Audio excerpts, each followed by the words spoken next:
Our channel. So మొత్తానికైతే సుమన్ అన్న captain అయ్యాడు. సో సూపర్ అన్నమాట ఇంకా ప్రభంజనము. సో ఇంతలోపు వాళ్ళకు ఒక ట్విస్ట్ ఇస్తాడు మనకు బిగ్ బాస్ నిఖిల్ నాయర్తో పోటీ పడాలని చెప్పేసి. అయితే ఇక్కడ నిఖిల్ నాయర్కి చాలా మంది సపోర్ట్ ఉంది హౌస్లో. అయితే కొంతమంది మాత్రమే గౌరవ్కు సపోర్ట్ ఉంది. కానీ ఇక్కడ ఏంటో మళ్ళీ సంచాలకుగా చేసిన మన తనుజ ఎక్కువగా సపోర్ట్ చేయని వాళ్ళని పిలిచినట్టుగా అనిపించింది నాకైతే నిఖిల్ నాయర్కి. అక్కడ పిలవడం వల్ల అందరు బ్యాగ్స్ అన్ని అట్టే చేశారు. దానివల్ల అయితే మళ్ళీ ఇంకా ఫస్ట్ నుంచి కూడా నిఖిల్ నాయర్ షూ సరిగా లేనందువల్ల సరిగా పార్టిసిపేట్ అంటే సరైన ఎఫర్ట్స్ పెట్టలేకపోయాడు అనిపించింది. అప్పటికి చాలాసేపు నిల్చున్నాడు, వణుకుతున్నాడు. స్టార్టింగ్ నుంచి నేను లైవ్లో చూసిన తర్వాత స్టార్టింగ్ నుంచి వణుకుతున్నాడు. మళ్ళీ గౌరవ్ గౌరవ్ గౌరవ్ అంటున్నాడు. అక్కడ వణుకుతున్నది నిఖిల్ నాయర్ అయితే నిఖిల్ నాయర్కి ఎవరు సపోర్ట్ చేయరబ్బా. నాకు అదే అనిపించింది. యూ ఖాన్ గౌరవ్ అని గౌరవనే అంటుంది. తనుజ కూడా అట్లనే అంటుంది. సంచాలకుగా ఉన్నప్పుడు ఒక్కరిని ఎట్లా సపోర్ట్ చేస్తుంది. మళ్ళీ ఇక్కడ లైవ్లో మాట్లాడినప్పుడేమో నిఖిల్ నాయర్కు సపోర్ట్గా మాట్లాడేట అనిపించింది. ఇదంతా ఒక ప్లాన్ ప్రకారం వెళ్ళిందని ఎక్కడో డౌట్ కొడుతుంది నాకైతే. కొంచెం అనిపించింది నాకు. ఎందుకంటే ఇక్కడ శ్రీనివాస ఇమ్ము తప్ప ఎవరు ఇటేయలేదు. మళ్ళీ ఇమ్ము వచ్చినప్పుడు ఒక బ్యాగ్ అని చెప్తుంది, మళ్ళీ వీళ్ళు వచ్చినప్పుడు 2 బ్యాగ్. ఇక్కడ తనుజ ఏమైనా ఇది చేసిందా అన్న ఒక డౌట్ వచ్చింది నాకైతే. అక్కడ శ్రీనివాస్ సాయి కూడా లాస్ట్లో మాట్లాడుతుంటాడు. అదేంటంటే హౌస్లో 75% మీకే సపోర్ట్ అన్నా, కానీ అక్కడ ఏదో ప్లాన్ జరిగింది. ఆయేషా కూడా నీకు ఏదనుకుంటే వేసింది. సో తనుజ ఏంటి ఇలా పిలిచింది అన్నట్టుగా నాకు ఏదో చెప్పినట్టు అనిపించింది. ఇక్కడ ఖచ్చితంగా నిఖిల్ నాయర్కు సంచాలకుగా కొంచెం ఇచ్చేసిందేమో అన్న ఇది వచ్చేసింది. ఇంకొకటి షూ కూడా ఆయన మంచి స్ట్రాంగ్ షూ వేసుకున్నాడు. మళ్ళీ పట్టుకోవడం కూడా ఇట్లా పట్టుకుంటున్నాడు అనమాట. ఇట్లా పట్టుకుంటున్నాడు. ఇంకా మన ఒకటే పొజిషన్లో నిఖిల్ నాయర్ అయితే అలాగే పట్టుకొని ఉన్నాడు. సో ఇంకా అదన్నమాట. ఇంకొకటి ఏంటంటే సుమన్ అన్న ఫేవరెట్స్ కూడా ఉంటారు కదా. సుమన్ అన్న క్యాప్టెన్ అంటే సుమన్ అన్న నేను తీయరు నిఖిల్ నాయర్ అయినా కూడా, కానీ బట్ ఏదో జరిగింది ఇక్కడ. ఎందుకంటే మాధురి అయినా సంజన అయినా చాలామంది నిఖిల్ నాయర్కే సపోర్టు. ఇంకొకటి ఈ అయేషా ఏదైతే చెయ్యొద్దు అని చెప్పేసి తనుజ అని అన్నదో అదే చేస్తుంది. ఆమె హామ్ చేసుకుంటుంది. ఆమె కొట్టుకోవడం, తిట్టుకోవడం, నేనే ఫస్ట్ పోయినా, నేనే విన్నారు అని ఒకటే లొల్లబ్బాయి మీద అసలు ఏందో ఏమో గయ్య మాట్లాడినా లేకపోతే లొల్లి పెట్టిన అంత ఒకటిలాగా అనిపిస్తుంది. అప్పుడు మన శ్రీజాని ప్రియాని మాత్రం తిట్టుకున్నామే, ఇలా అంతకన్నా దారుణం ఉంది ఈమె లొల్లి అనిపించింది నాకైతే. వరస్ట్ బిహేవియర్ అబ్బా. రీతితోనైతే కావాలని లొల్లి పెట్టుకుంటున్నట్టు అనిపిస్తుంది నాకైతే. నిన్న అలాగే గిన్నె ఆమె పడుకునే ముందు తోమేసి పడుకుంది. 12కి అక్కడ పెడితే ఆ గిన్నె నువ్వు తోమలేదని చెప్పేసి నిన్న లొల్లి. ఈ రోజేమో చుట్టూ క్లీన్ చేయలేదు అని అది లొల్లి. అక్కడ ఎవరైనా ఎక్స్ప్లెయిన్ చేయనీకపోయినా కూడా అర్థం చేసుకుంటలేదు. ఇక్కడ పవన్ కళ్యాణ్ అంటూనే ఉంటారు ఆమె మాట్లాడినా అన్నీ గొడవలాగా అనిపిస్తుంది అని అంటాడు అనమాట. ఇక్కడ అంత వరస్ట్గా ఉంటుంది ఆమె లొల్లి. భరణి గారు చేస్తారన్నా కూడా ఇక్కడ ఏంటంటే వీళ్ళు వైల్డ్ కార్డ్స్ ఏంటంటే మంచిగా ఓటింగ్ ఉన్నతోని హ్యాపీగా ఉంటున్నారు.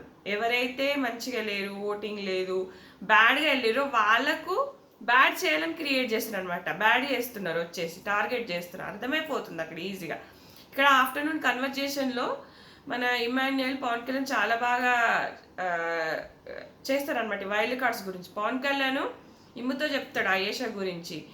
అయేషా ఏదైతే చెయ్యొద్దని చెప్పేసి తనుజ అని అన్నదో, బాండింగ్స్ అని, ఏడవడం అని, అలాగే గ్రూపిజం అని ఏవైతే అన్నదో ఆమె అదే చేస్తుంది. ఏడ్చింది నిన్న ఓడిపోతే. ఫస్ట్ డేనే బాల్ కోసము సానుభూతి పొందింది, గ్రూప్ డిస్కషన్ చేసింది, అన్నీ చేస్తుంది.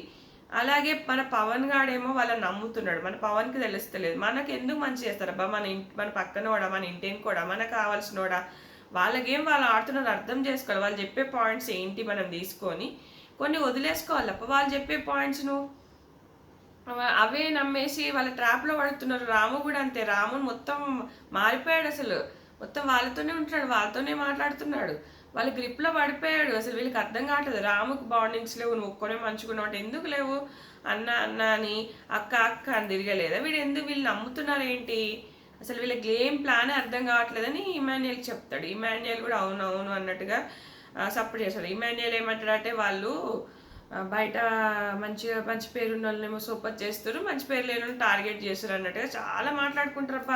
అసలు పవన్ కళ్యాణ్ అయితే మొత్తం మారిపోయినప్ప. మొత్తం గేమ్ మొత్తం మార్చేసుకున్నాడు. ఫస్ట్ 2 వీక్స్ దరిద్రంగా ఉన్నాడు తప్ప 3rd వీక్ నుంచి చాలా చేంజ్ వచ్చింది. సో రేపు సాటర్డే ఎపిసోడ్లో కూడా మంచి ఇన్పుట్స్ మంచి వస్తాయి మనకు పవన్ కళ్యాణ్కి, ఒక రేంజ్లో ఉండబోతుందేమో గేమ్ అనిపిస్తుంది నాకు ముందు ముందు. సో అదన్నమాట. సో వీళ్ళైతే చాలాసేపు డీకోడ్ చేస్తారు. తర్వాత ఇక్కడ రీతుకి ఇలా గొడవ అయినాక మన పవన్ అటు ఇటు సంజాయిస్తుంటాడు, నువ్వు ఎటో ఒక సైడ్ ఉండు, రీతుకు సపోర్ట్ చేయాలనుకుంటే కరెక్ట్గా నువ్వు రీతు పైన స్టిక్ ఆన్ అయి ఉండు, మళ్ళీ ఆయేషకి అలా కాదు నేను చెప్తున్నా అది ఇది అని చెప్పి ఇట్లా ఇదన్నమాట. తర్వాత వచ్చేసి ఆ టాస్క్ ఉంటుంది కదా బాక్స్లో పడుకునే టాస్క్, ఇంకా అది ఇంకా సుమన్ అన్న గౌరవ్ గుప్తా అదైతే సుమన్ అన్ననైతే కొంచెం సేపు అంటాడు, మనకు అది ఎపిసోడ్లో ఇవ్వలేదు. గౌరవ్ గుప్తా సుమన్ అన్న ఏం ఆడలేదు, సుమన్ అన్న ఏం హెల్ప్ చేయలేదు అని చెప్పేసి గులుగుతూ ఉంటాడు అనమాట అది గెలిచిన తర్వాత. కానీ అక్కడ చెప్తూనే ఉంటాడు. ఇక మన ఆయేషా మాదిరి ఇద్దరు ఏడుస్తారు, మనము ఆమెకు కొంచెం కళ్ళు సైట్ ఉంది కాబట్టి కళ్ళు కనవలేదు, అక్కడ చేయలేకపోయింది అనమాట. అప్పుడు మన ఇక చాలా బాధపడుతుంది, గట్టి గట్టిగా కొట్టుకుంటుంది, నేనే గెలిచినా, నేనే గెలుద్దును, నేనే ఫస్ట్ పోయినా అని చెప్పేసి. ఇంకా ఆ సెల్ఫ్ డబ్బా మాత్రం మానదనిపించింది నాకైతే, వర్స్ట్ అనిపించింది. ఆ సెల్ఫ్ డబ్బా ఎందుకు కొట్టుకుంటుందేమో, గెలిచింది వాళ్ళు కదా. సో ఇంకా మన రమ్య మన సాయం చేస్తే నవ్వు వచ్చింది, అయ్యా వచ్చేసామా బల్లి కొట్టాలి బెల్లి కొట్టాలి అని చెప్పేసి పోతున్నారు. అయ్యా మనమే లేటా, అందరు వెళ్ళిపోయారా, వచ్చేసిరా, అక్కడ చూసి అమాయకంగా అనిపించింది నాకు. ఇక తర్వాత ఫస్ట్ గ్రూపు వాళ్ళు ఎంచుకుంటారు కదా, ఎంచుకునేటప్పుడు కూడా సాయికి గేమ్ పరంగా ఆలోచిస్తాడు. ఆలోచించి రమ్యని చూస్ చేసుకుంటే అక్కడ ఆయేషా మాదిరి వీళ్ళంతా మిస్అండర్స్టాండింగ్ చేసుకుంటారు. అవును ఎవరి గేమ్ వాళ్ళు ఆలోచించుకుంటారు కదా, వీళ్ళకి ఫస్ట్ నుంచి ఒక బాండింగ్ ఉంది, వాళ్ళు ఇది చేసుకుంటున్నారు అంతే కదా. దానికి ఎందుకు ఇంత రియాక్ట్ అయిపోయి ఇంత ఇదైపోయి అవ్వడం అని నాకు అనిపించింది. ఇంకా తర్వాత వచ్చేసి ఇక చాక్లెట్ ఆ దొంగతనం, నిన్ననేమో సంజన దొంగతనం చేసింది, ఈరోజేమో రీతు ఇంకా ఈమె ఇంకా అందరు ఒకటే స్పూన్తో అందరు ఎంగిల్ చేసుకుంటూ తింటా ఉన్నారు ఇక చాక్లెట్ని. వీళ్ళకి అసలు దొరక్క ఫుడ్ దొరికిందా అన్నట్టుగా వీళ్ళు ఒకటే తినడము అయ్యో అనిపించింది నాకైతే. ఫుడ్ కోసం కొట్టుకుంటున్నారబ్బా అసలు ఈ నిజంగా అనిపించింది నాకైతే. సో ఇంకా మనకి తర్వాత లైవ్లో కూడా చాలా గొడవలు అయ్యాయి ఈ ఎపిసోడ్ తర్వాత. చపాతీ దగ్గర ఒక గొడవ అవుతుంది, ఆయేషాకి దివ్యకి ఒక గొడవ అవుతుంది. వీళ్ళు ఏంటంటే చపాతీ చేయడం నేర్పాను ఆయేష దివ్యని అడిగితే దివ్య ఇంటికి వచ్చి నేర్పిస్తాను ఇక్కడ ఎందుకు ఎక్స్పెరిమెంట్లు అని చెప్పేసి అనగానే ఇంకా అక్కడ ఆయేష చిన్న పాయింట్ దొరికితే చాలు గయ్య ఎగబడదాం అన్నట్టుగా ఉంటుంది అనమాట. సో ఇంకా లల్లి పెట్టేసుకుంటుంది బాగా. సో ఇక్కడైతే నాకు ఓవరాల్గా ఏమనిపించిందంటే కొంచెం ఎక్కడో నిఖిల్ నాయర్కు కావాలని అక్కడ అన్యాయం జరిగిందా, ఇక్కడ ఏదో జరిగింది సంథింగ్ అన్నట్టుగా నాకు అనిపించింది. సో మీకు కూడా అట్లనే అనిపిస్తే ఖచ్చితంగా కామెంట్ చేయండి.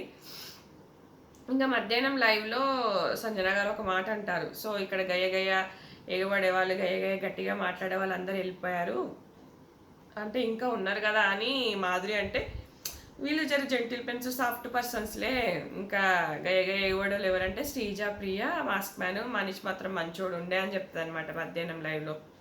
సో అదన్నమాట మ్యాటర్. ఇది ఫ్రెండ్స్, ఈ వీడియో నచ్చితే ఖచ్చితంగా లైక్ చేయండి, ఫాలో అవ్వండి. Thanks friends.